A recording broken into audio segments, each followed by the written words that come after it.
Il a beau se cacher sous le périphérique parisien, c'est le plus grand camp de migrants de la capitale. 1500 personnes s'entassent au bord de ce canal. Depuis plusieurs mois, leur vie s'organise autour du point d'eau.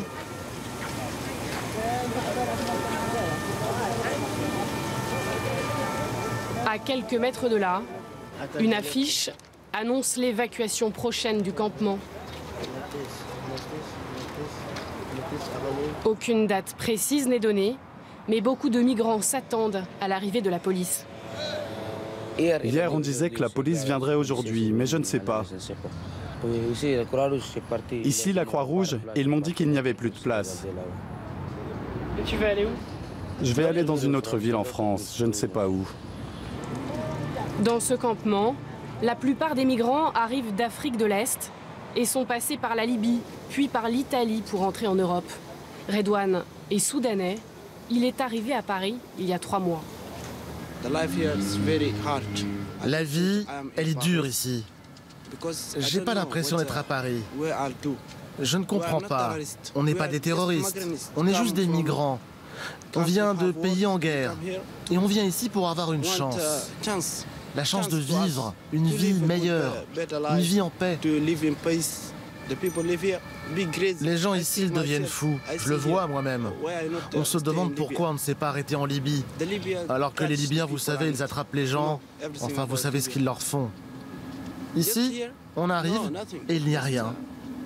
Les gens dorment dans la rue, mangent dans la rue, se battent dans la rue. Il y a des gens qui ne font rien. Ils se battent toute la journée. Ces dernières semaines, l'ambiance s'est considérablement tendue dans le campement. Les affrontements se multiplient et au début du mois, un corps sans vie a été repêché dans le canal. Les bénévoles de Médecins du Monde observent cette montée de la violence qu'ils attribuent à l'inaction des autorités. Dans nos veilles sanitaires, on reçoit des personnes qui ont été blessées dans le cadre de ces bagarres. On sait qu'il y a eu également des noyades, qu'il y a eu des personnes en situation d'urgence absolue qui ont été prises en charge par les pompiers. Donc oui, toute cette violence du camp, elle est clairement due à cette inaction et à cette saturation. L'évacuation est désormais annoncée, mais il reste à savoir quand précisément et dans quelles conditions. Il y a beaucoup de rumeurs qui circulent, bien évidemment, donc ça c'est très difficile. Ça rend le travail encore plus difficile quand on travaille avec des rumeurs qui circulent et qui sont parfois infondées.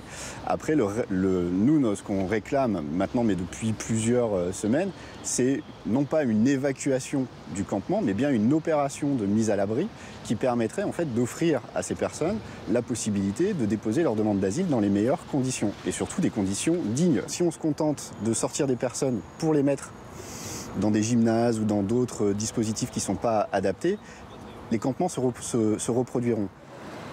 Cette opération de mise à l'abri serait la 35e depuis 4 ans dans la capitale.